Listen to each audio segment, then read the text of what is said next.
created the heaven and the earth was without form and void.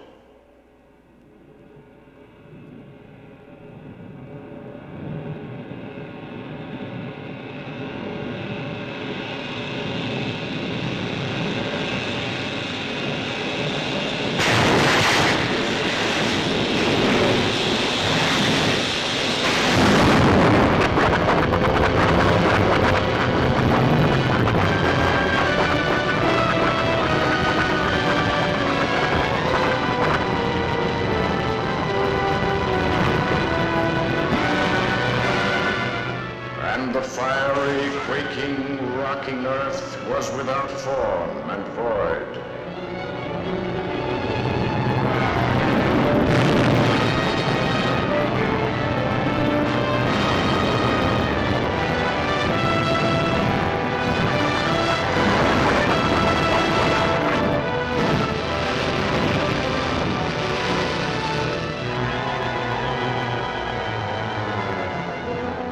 There came a time when the fires were dead, and the earth steamed and cooled for 1,000,000 years and more, and more, and more.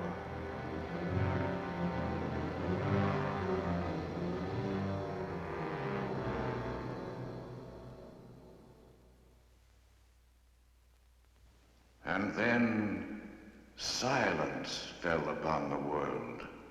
And without sound, the lifeless earth so remained for 1,000,000 years and more, and more, and more.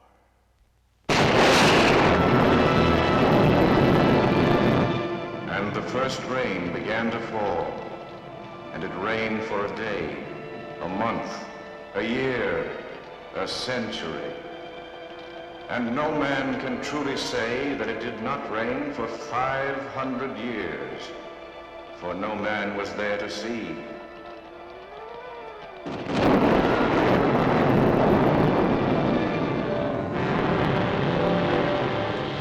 And the endless rain became a flood, and the world was drowned. And darkness was upon the face of the deep, and the Spirit of God moved upon the face of the waters. And God said, "Let there be light." And there was light.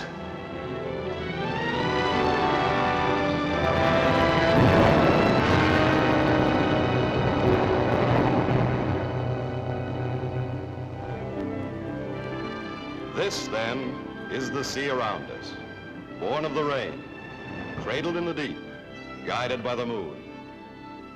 Age, 3 billion years, give or take 1,000,000.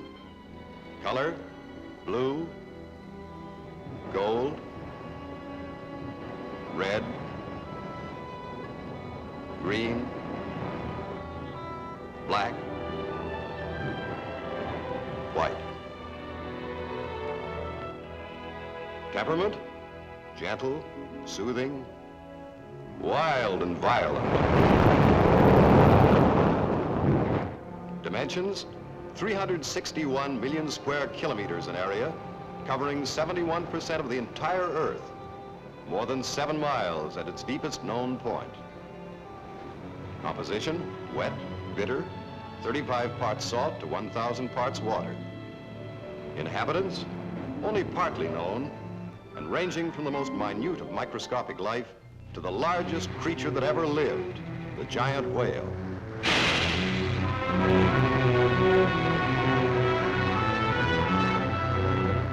Some are famous for their beauty, others for their comedy capers, and many are feared. The habits of the sea, known almost not at all. Its use, there's buried treasure in the ocean, 166 million tons of it to the cubic mile. For science has turned the ancient dream of pirates' gold into reality by the large-scale recovery of vital elements with which the sea abounds. It's a fabulous, watery treasure chest of iron, tin, manganese, magnesium salts, and 1,000 other invaluable raw materials. Fresh food locker of the world, treasure chest of the Earth's larder. Almost 3% of all the food eaten by all of the people comes from the sea.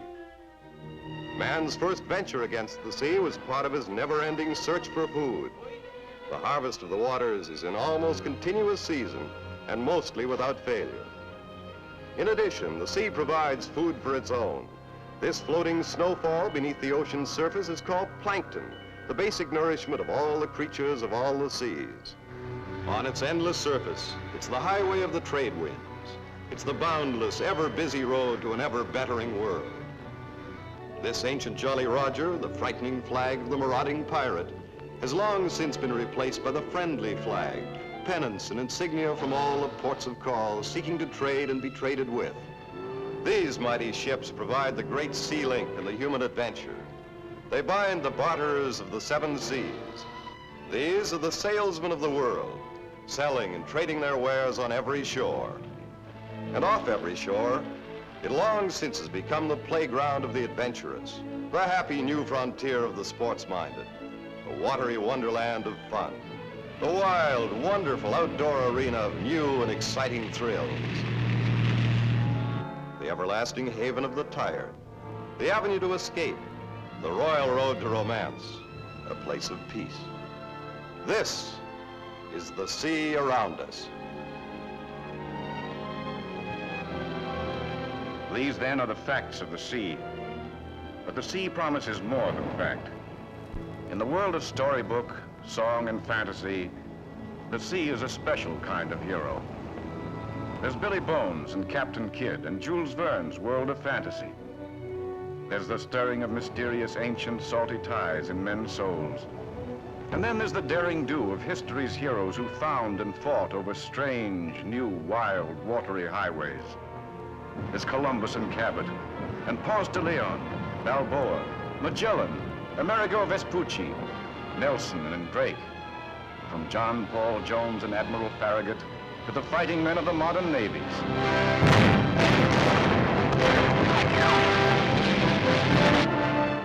Yes, there's a million times a million more. The names, the ships, the ports of call. All are as countless as the stars by which their fates have been guided over the seven seas and over the billions of years since the sea was born. Mother of the world, this is the sea.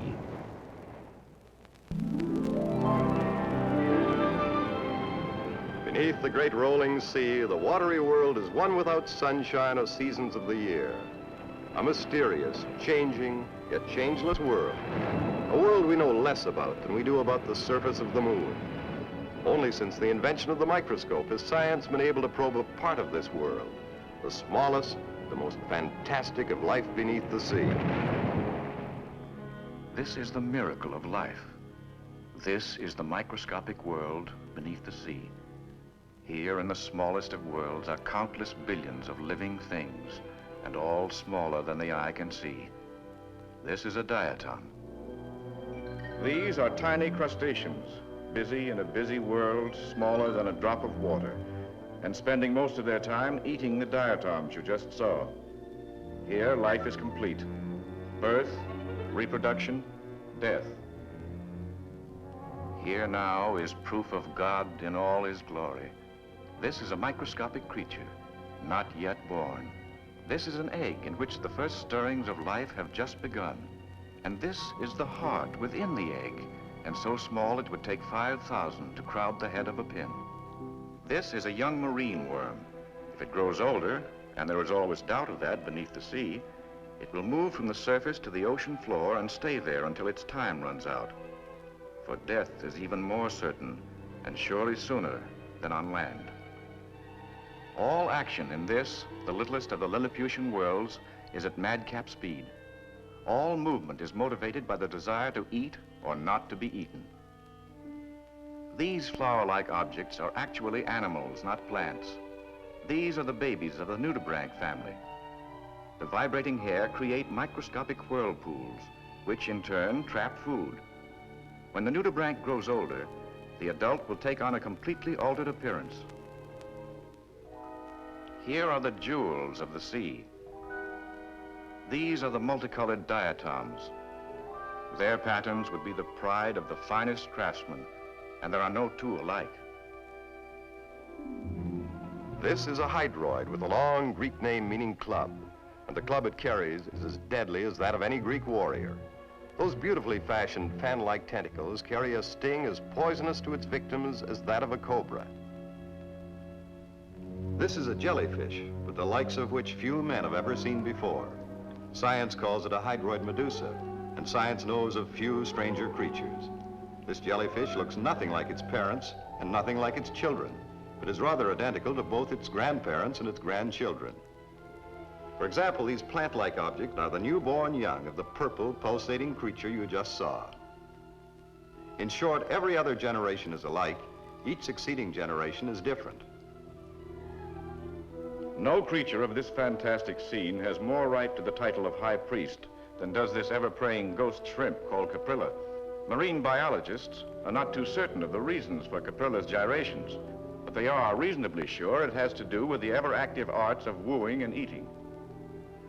Equally mysterious inhabitants of the microscopic world are these polypids. Most of their time is devoted to a constant knockabout warfare with their neighbors. Add to that the fact that each individual polypid contains the characteristics of both male and female. Maybe that's the reason for all the fighting. These gleaming coils belong to no fairy tale sea serpent, but rather to another specimen of the countless millions of ghost-like creatures in this ghost-like world. The tentacles are finer than gossamer, but their strength is prodigious. Here again, motion is dictated by the never-ending search for food and the hopeless escape from death. This is a Volvox, a strange microscopic creature found only in salt-free waters. This is not one organism, but hundreds. Each of the yellow dots is joined for protection and transportation. The amazing thing about many of these microscopic creatures is that a number of them, although unrecognized or unclassified as babies, fall into a familiar pattern later in life and suddenly emerge as a known species.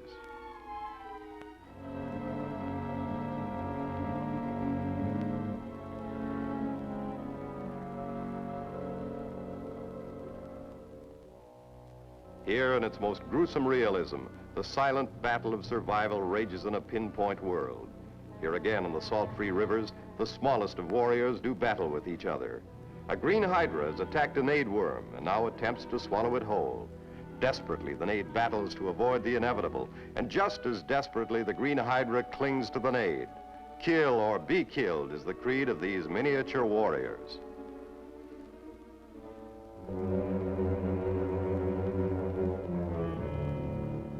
This, then, is the microscopic world beneath the sea. This is the tiny universe of breathtaking beauty, fantastic creatures, and sudden death. But the microscopic world is no more savage, no more heartless than that of the rest of the sea. Here now are two of the deadliest enemies of this unknown world, the shark and the octopus. Under normal conditions, an octopus will never fight with a shark, except in self-defense or to protect its young. On the other hand, a shark attracted by the scent of blood or driven by hunger will fight anything, and in most cases win. The shark's massive teeth and slashing jaws represent its most formidable weapons.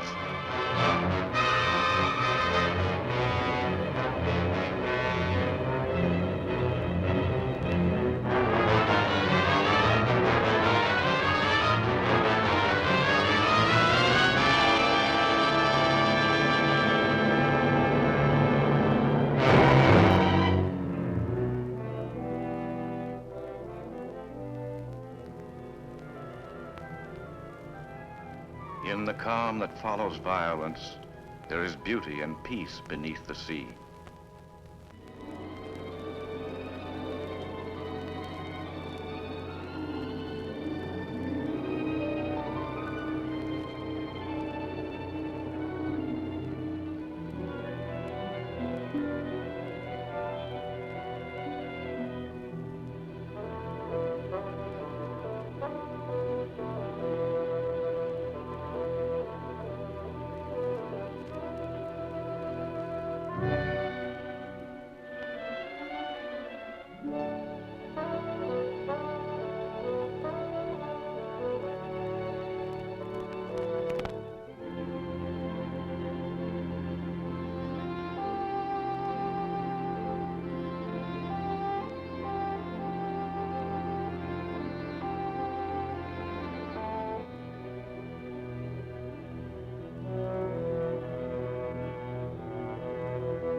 killer of the sea doesn't win all of his battles.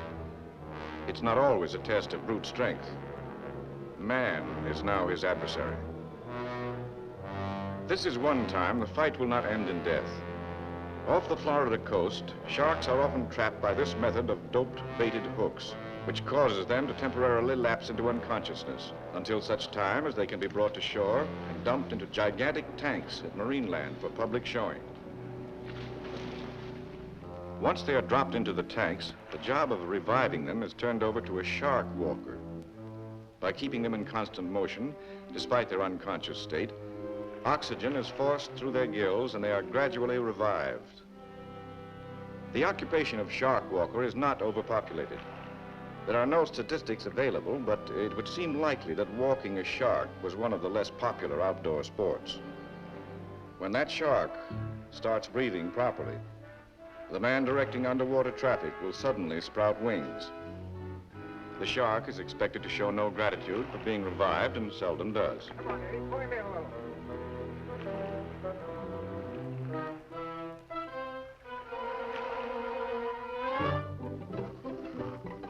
Speaking of strange occupations, here's another weird one.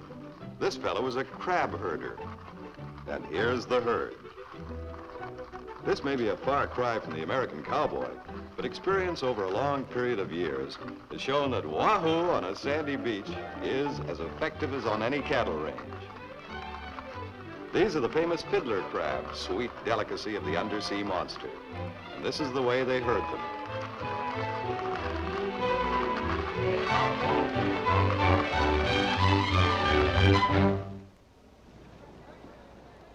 At exactly 11:53 a.m. on the morning of August 16th, 1949, after inhabiting the Earth for some 2 million years, man descended into the sea to a record depth of 4,500 feet. 30 miles off the coast of Southern California, the Barton expedition made ready to expose the ancient secrets of a watery world. The man inside the steel ball was Otis Barton, engineer, combat photographer, ex-naval lieutenant, daredevil, and a man with a long record of undersea experience. This 7,000-pound steel ball, guided and suspended from a huge crane by a single strand of cable, was about to plunge between a range of undersea mountains toward a broad basin lying some 6,000 feet below. It cost more than $15,000 to build. It was 57.5 inches in diameter and made of steel which was 1 3/4 inches thick. Years of research and of building the bentoscope went into the effort. This was the beginning of a descent that was not to end until the Barton ball reached the equivalent of more than 3.5 times the height of the Empire State Building, and far deeper than any deep-sea diver had ever dared before. This wilderness of water was black and of crushing pressure. The chill was piercing. Barton saw things that no man had seen since time began. Strange, dragon-like creatures. Fish that glow like comets. And most of all, proof that far, far below the sea, a living world exists of which we know little or nothing. That here, in truth, lay a new frontier for man to conquer. The sea had been challenged. Its mystery had been partly solved. This was but the beginning. For millions of years, by brute strength and sheer cunning, man had attempted to harness the sea. Now, an old art, the art of science, had opened a new door.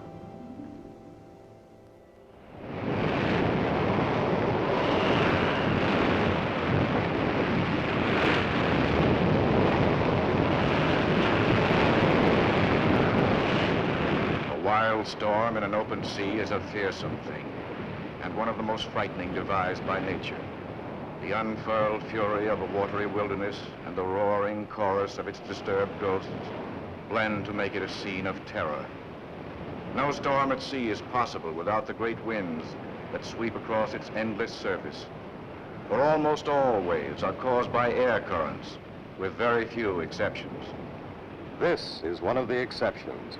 These great seismic sea waves, incorrectly called tidal waves, are caused by earthquakes under the sea and grow to tremendous heights as they approach the shore.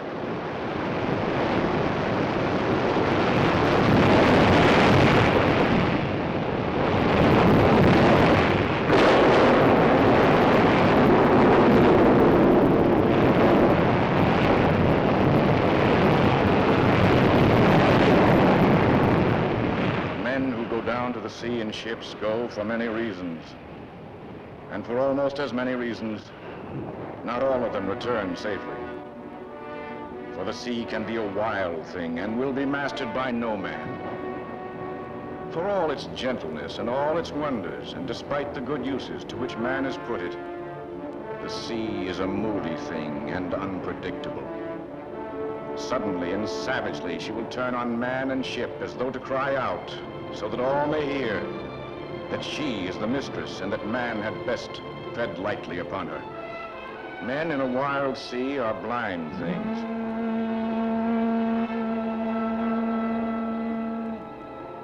The melancholy hail of the ship's foghorn seeks a friendly echo on a nearby shore. The guiding angels of all the men who go down to the sea in ships are those who lovingly tend the great lights. There's tradition here. For it's as likely as not that the father, the grandfather, yes, even the great-grandfather might have tended similar lights. The pattern has never changed. And the message never changes. 1, 2, 3, Cape Spear ahead. Aching eyes cut through the fog and alerted ears listen for the melancholy hail and reply across the wild water.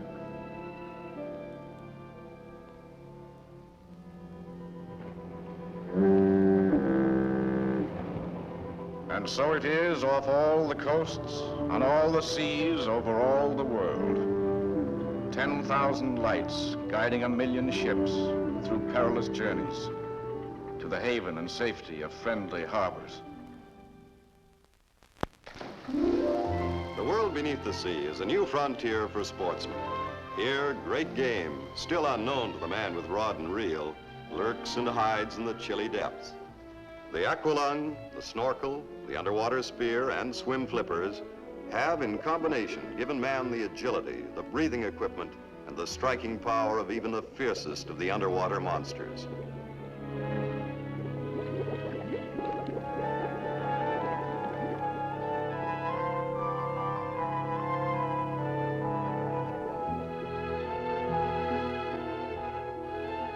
The watery gardens that blossom beneath the sea are among the most breathtaking and unusual of nature's wonders.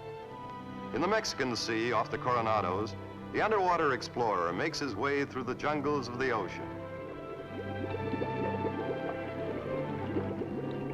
Here, the harvest of the waters, even more than those of the earth above, grows to gigantic proportions. These great trees of the sea reach the spectacular height of 100 feet and more. And yet, despite their size, they are actually a form of seaweed.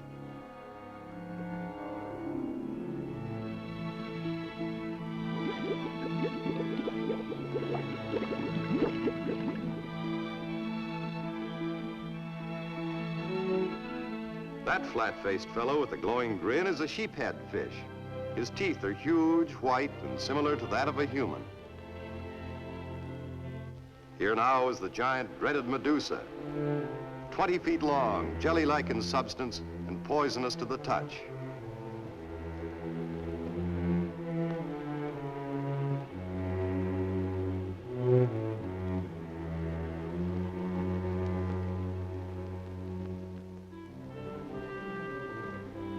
Long a favorite of the rod and reeler is the barracuda. This great sporting fish is hunted in many waters by spear fishermen.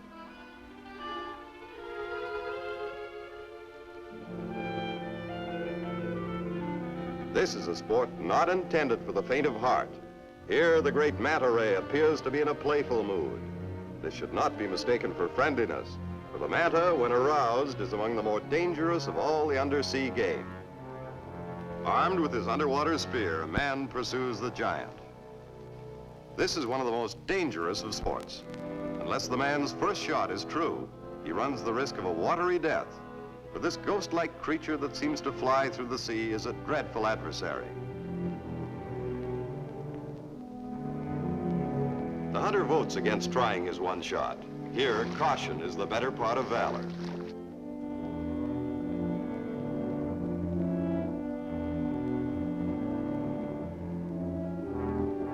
The hunter is not always frustrated.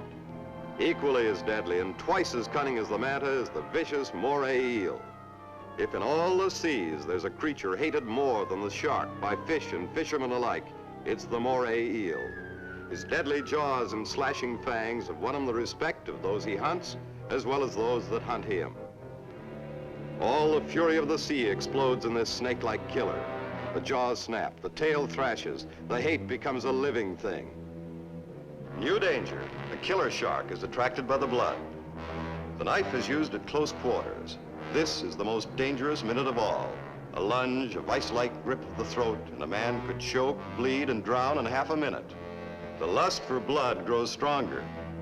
The man attempts to escape. A hidden octopus makes off with a wounded eel. Look out! The fight is short and one-sided.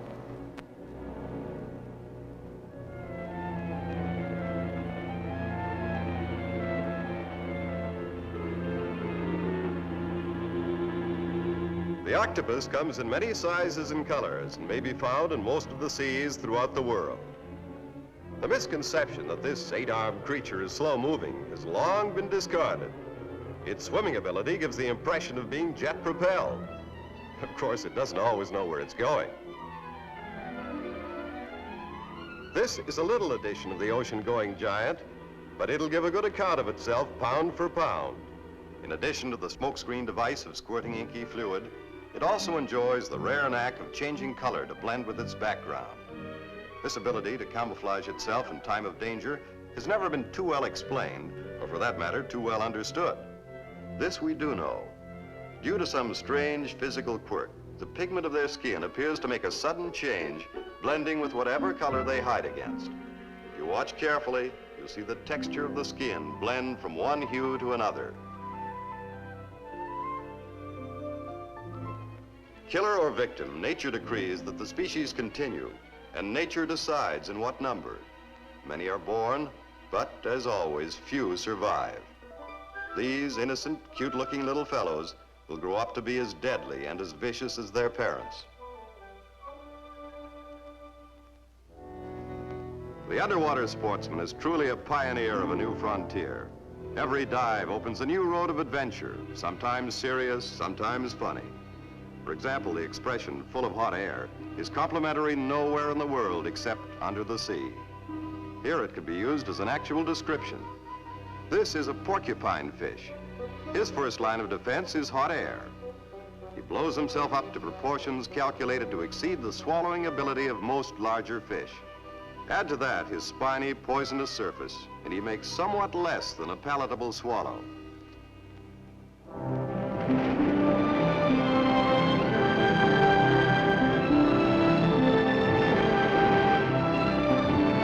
The creatures that live beneath the sea are as numerous as the stars in heaven and of countless varieties. Certainly, among the most beautiful of all is the nudibranch. They are most abundant in depths where corallines are plentiful.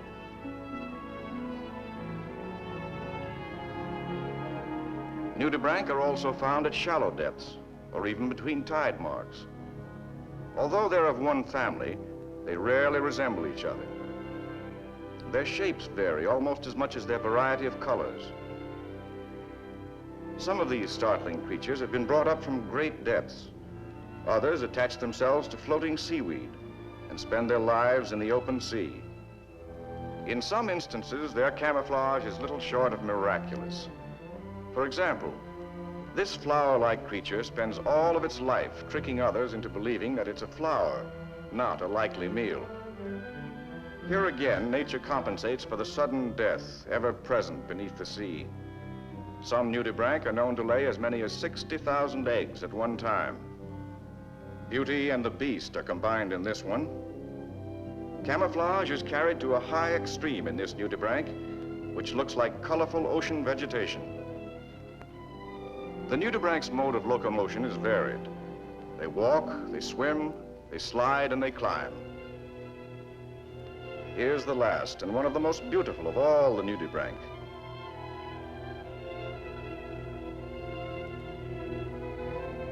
Those that swim do so in as expert a manner as does the fastest fish. This is the good ship Deep Sea, 16 days out of Seattle, and trawling the freezing waters of the Bering Sea. Their game is the giant king crab, one of the most complicated of the creatures of the sea to trap. Door-like structures will keep the net open long enough for the trapping of thousands of crabs. The cables are dragged hundreds of yards back of the trawler. 300 feet down, the net operates like a huge scoop, herding the crabs into the open bag end. Water pressure against the doors holds the mouth of the net open. When stretched to its full length, the net is almost 100 feet long. For years, radar has been used by the fishermen of the sea, and in addition, the shape of the ocean's floor is plotted to outwit the crab.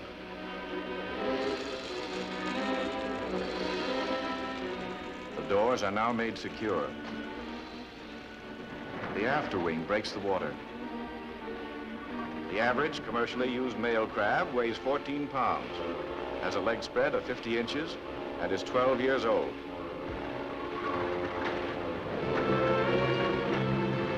This is the moment of greatest expectancy. The crew gets its first glimpse of the haul. It's king crab. The back strap is positioned to keep the net from swinging across the deck. It's 2 tons, and it's a good catch. The crew, made up of former Navy officers, men out of the Merchant Marine and Aleuts from Akutan, will all share in the haul. The giant male crabs are sorted into one pile, and the small males, still alive, are thrown back into the sea. There's no waste. The little ones will grow larger, and the nets will be back another day to find them. This is king crab, another food from the sea to feed the world.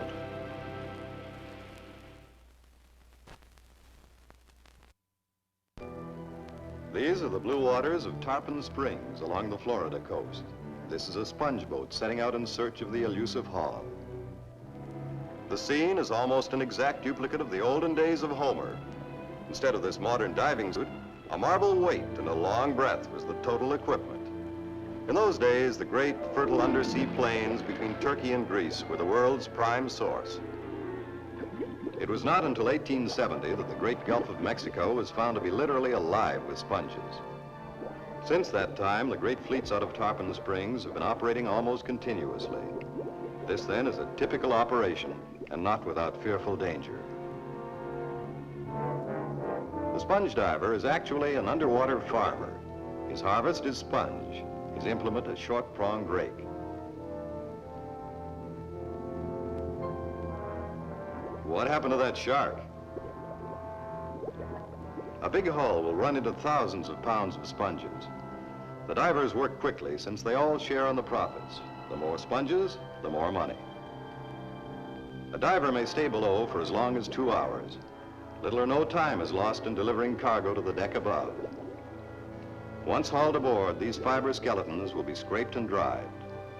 Once it had a dark, rubber-like skin. It had life, but no blood, no heartbeat, no sense organs.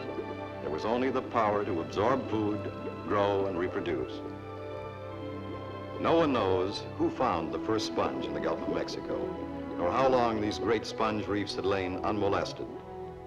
What is known is that sometime in the late 1800s, Gulf fishermen in 2-man boats hunted sponges in a primitive manner. One rowed and the other peered through a glass-bottom bucket. The fear of sharks kept them both in the boat, and they used a long-poled hook to draw the sponges out of the sea. The diver's 2-hour limit is now up. Another man will take his place. So the interchange will continue through the long day and into the early evening. There is such adventure and romance in the life of the sponge diver that soldiers of fortune and men from the farm who have never seen the sea have all come to search for its hidden treasure. In every show, there must be a clown. These are ours, the fun-loving porpoises, the clowns of the sea. They can be trained to answer a dinner bell and actually jump for their dinner. This may come as a small surprise, but the porpoise is not a fish. He or she, as the case may be, is actually a warm-blooded, air-breathing mammal. They have a complete circulatory system and suckle their young.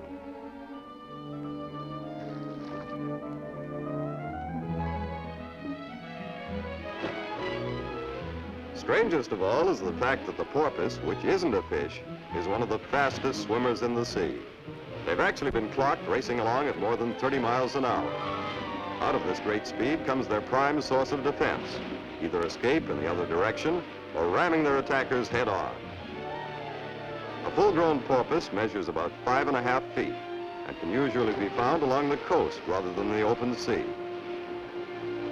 This, then, is the porpoise, one of the fastest, friendliest, funniest of all the inhabitants of the sea. The creatures of the sea have as many enemies in the sky as they do in their own watery world.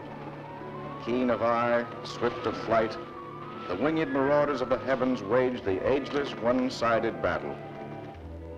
This is the cormorant, among the best of the feathered fishes. His underwater gymnastics exceeds even that of many of the fish he hunts. The fame of the cormorant has won such respect that in some countries he has long been used instead of rod and reel, with a ring put around his neck to keep him from swallowing the catch, and a long cord tied to the ring. He has won fame as one of the best fishermen in the world. The fishing was bad enough today, but the sarcasm is almost too much to take. Oh, well, tomorrow's another day, and you should see the one that got away. The sea is mother to many things. Among the most beautiful of all her creations is the Great Barrier Reef, which stretches 1,000 miles around the shoreline of Australia. Here, the coral gardens are breathtaking in their exquisite beauty. Sheltered by the reef from the crushing blows of the waves, the coral makes a colorful picture. Nature made the butterfly cod a poor swimmer, but compensated for it with heavy artillery. Beneath that colorful fluttering are the sharpest of spines loaded with a deadly poison. One of nature's strangest partnerships is that which exists between the giant sea anemone and these small fish called the perculae. That innocent-looking, swaying, grape-like mass is charged with a battery of stinging cells strong enough to paralyze a fish many times its own size. The little fellow's arrangement with the giant calls for no stinging in exchange for attracting other fish. When a big fish comes along, Perculae dashes into the anemone's protecting foes. The big fellow follows, and suddenly, no more big fish. Watch how it happens. The little fellow in front is the bait. Watch the background for a gray fish. There he goes. No more gray fish.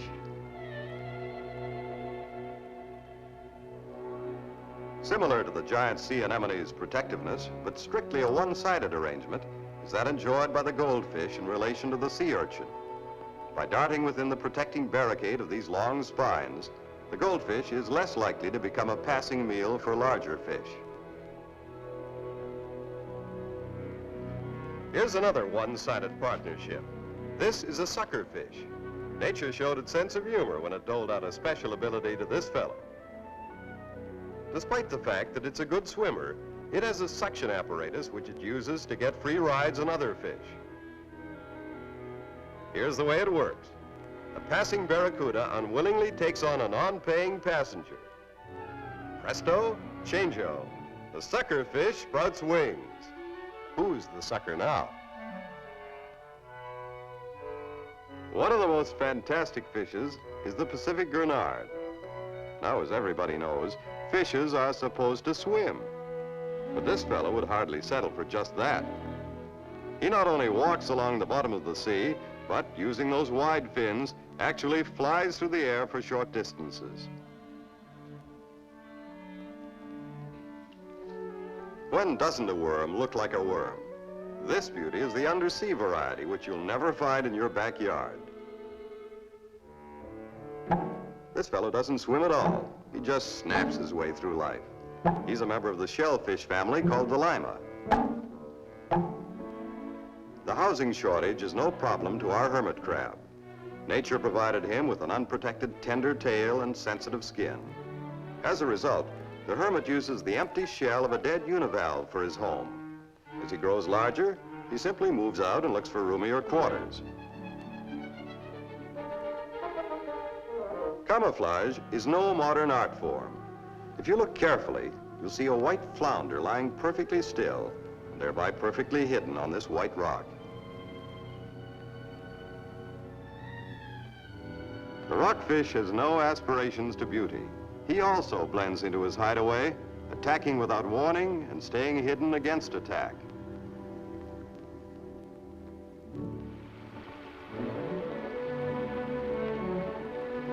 The wonders of the denizens of the deep are never ending.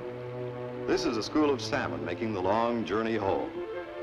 This is the last chapter in one of the strangest of nature's cycles. Here, in a shallow stream in the Pacific Northwest, a long and fearsome trip is coming to an end. Years before, these very salmon traveled downriver and then wandered along the Pacific coast.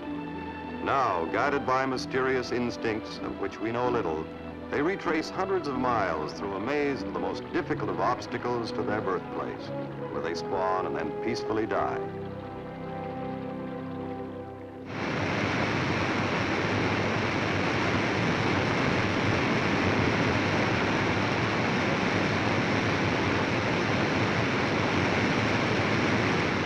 This is but one of the battles fought by the salmon in their fight homeward. They are hunted and trapped by man, by nature and other fishes and beasts of prey. Sharks and seals consider them the tastiest of meals. Man sets the most cunning of traps, while nature, in her wisdom, deciding that only the mightiest shall survive and spawn, forces them to jump a series of falls such as these. No man has yet set down the reasoning of this pattern for these children of the sea.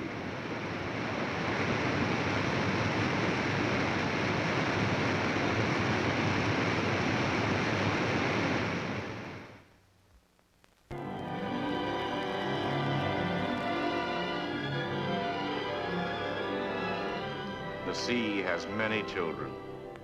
This now is the story of the turtle. In some forgotten age, it deserted the land and made its home in the oceans of the world. But some ancient tie has always brought the turtles back to the land to make their nests. In the late afternoon, they swim close to the shore and await the falling of night. And when darkness comes, they make their way high onto the beach and dig great holes into the warm sand. They work with delicate precision and in great secrecy. Nest making and egg laying usually take many hours to complete. This is no small operation. A large turtle will lay nearly 200 eggs.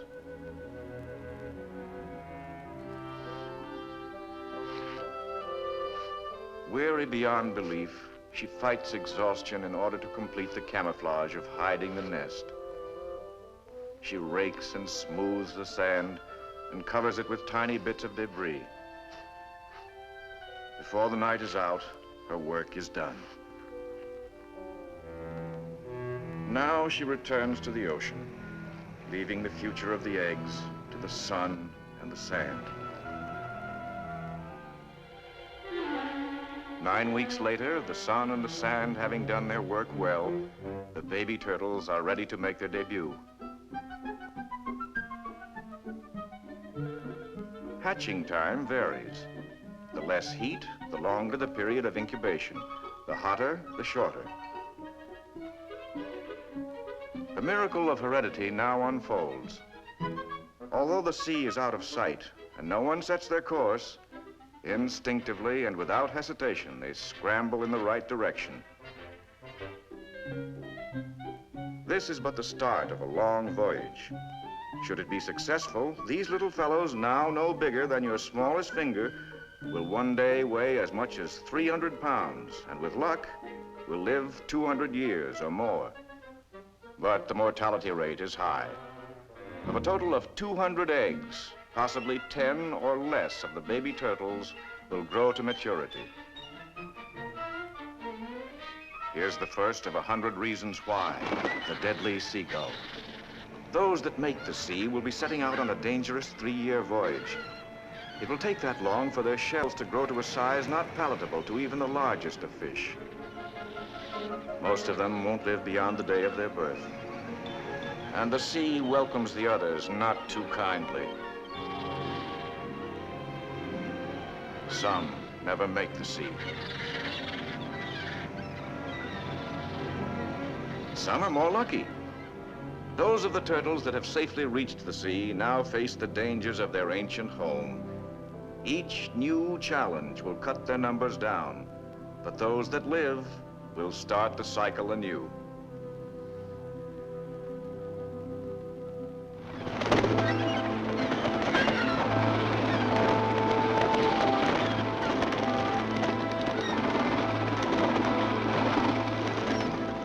The sea mothers many that do not live within its watery borders, but which are as dependent upon it as are the fish. Thousands of coral specks in the oceans play host to millions of birds that gather during the mating season. From wherever their distant flights have taken them, they unerringly return to the island on which they were born. They, in turn, hatch their own chicks along the very same beaches. This is a gannet chick, the most helpless and pitiful of newborn creatures. The glare of the tropic sun threatens its scraggy nakedness, and the desperate struggle to leave its shell pushes it to the verge of exhaustion.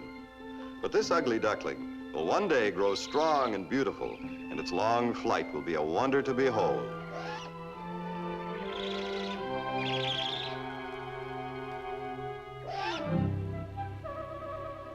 This is the same little fellow a few days later. He's prettier, but still completely unprotected from the heat of the overhead sun. Before long, he begins to show great signs of distress.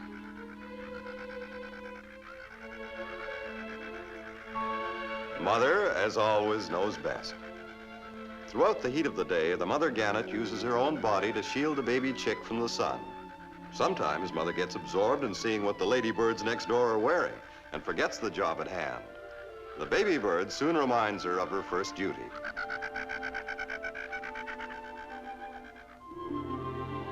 The call of the sea now grows strong, for soon he will make his first flight. The gannet chick of not too long ago now joins the millions of feathered fishers of the sea.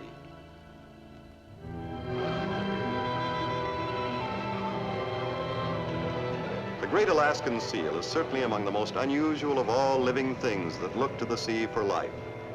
Here on the Pribilofs, tiny islands of the far north, an annual mystery takes place for which man has no answer. During the summer months, the seal population grows until it reaches approximately 3 million. And here's where the mystery begins. By November, not a single seal of all the 3 million can be found.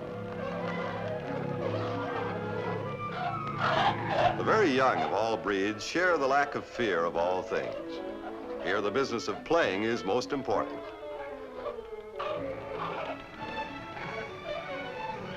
The Saturday night bath is a daily ritual, and as always, baby protests. The busybody neighbors put in their 2 cents worth, too. Papa sticks up for Junior.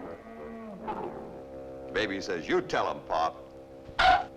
But mother knows best, and baby gets his bath. The busybodies next door had best mind their own business, and Papa had better look out, too. Not all of the seals live on the Pribilofs, and not all seals are brown. Here are some that live in the Arctic. Their coats are white and black.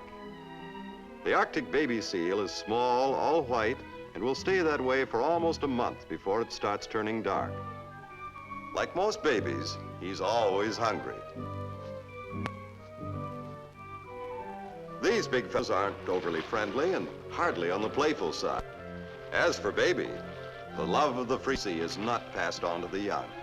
This little guy hates the water and wants no part of it. Mama teaches him how to swim, and he better learn fast or else. This baby would much prefer sunbathing, but he has little to say about the matter.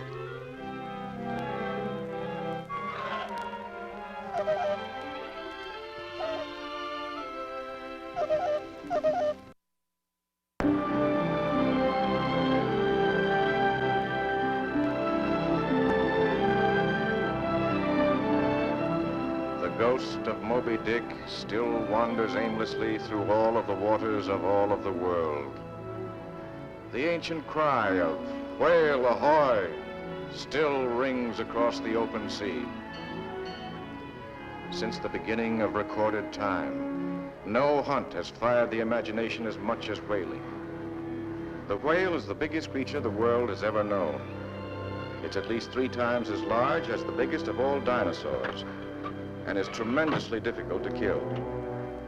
No longer do open boats and hand harpoons hunt the great monsters of the deep. Instead, these fast killer ships using powerful guns roam the great oceans. 100 years ago, when whaling enjoyed its golden age, Nantucket and New Bedford were home ports for hundreds of American whalers. Today, although the whaling industry is bigger than ever, and the take is more than 90 million gallons of oil a year, the U.S. whaler has virtually disappeared from the seas. Now, most of them are Norwegian or English.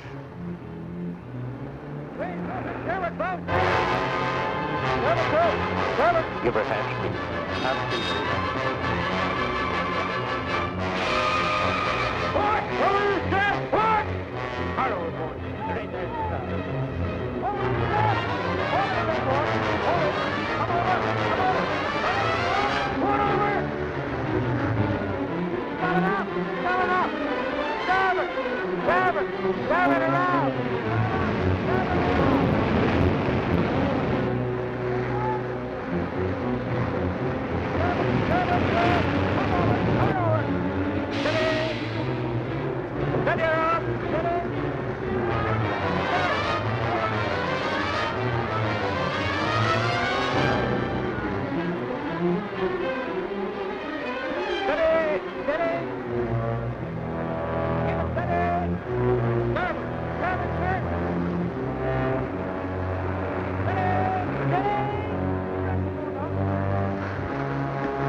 Forcing air into the monster will keep him afloat.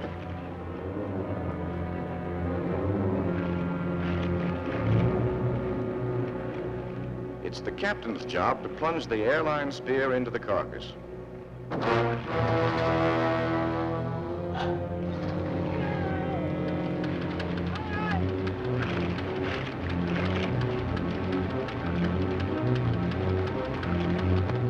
Plans for whale hunting call for setting adrift each of the flag-identified dead whales until day's end. In this way, the ships move faster in their hunt and are able to gather up the day's kill all at one time.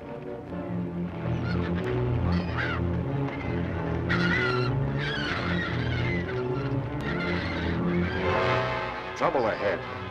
This was not part of the day's plan. The scent of blood is strong in the northern seas. Those are killer whales attracted by the dead floating monster. Only quick work now will save the day's catch. The big fellow must be tied alongside the ship, and there he must stay until brought to port.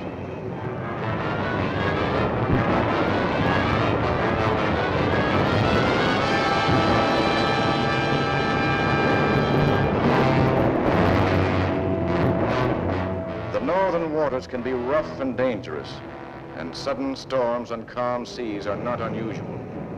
It takes most of the afternoon, but the whale is finally made secure. Believe it or not, this is the whale's tongue. The pounding against the side of the ship has forced the air into the monster's tongue. It threatens to wreck the superstructure. A well-placed lance will soon cure this new trouble spot.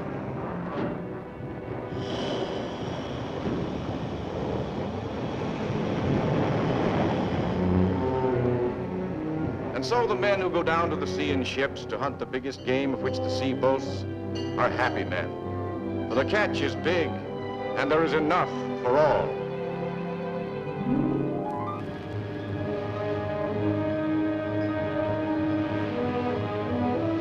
The oceans of the world are responsible for many things, some good, some bad.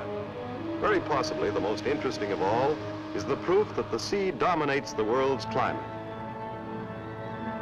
Tracking the sea's elusive answers through the great white waste is among the most difficult of all scientific adventures. The men who seek the secrets of the seas and the Arctic are a special breed of hero. By ship, on foot, by dog team, they hunt the key to the world's climate. There is a theory so startling and so scientifically documented that all the world might well take notice.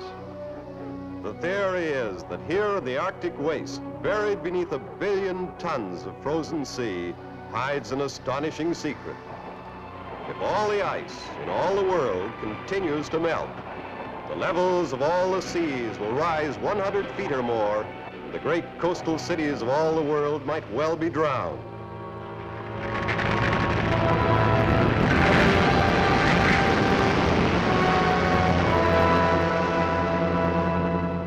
It has been established beyond all reasonable doubt that the great Arctic change of climate started somewhere about 1900 and has spread so rapidly that small glaciers have already disappeared and the big ones are melting at a startling rate.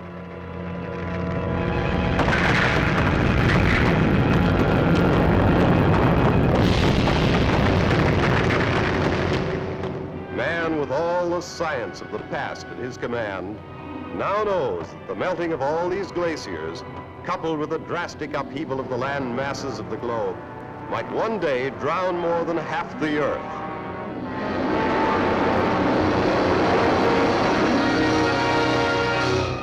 What is the fate of the world? Is this the end?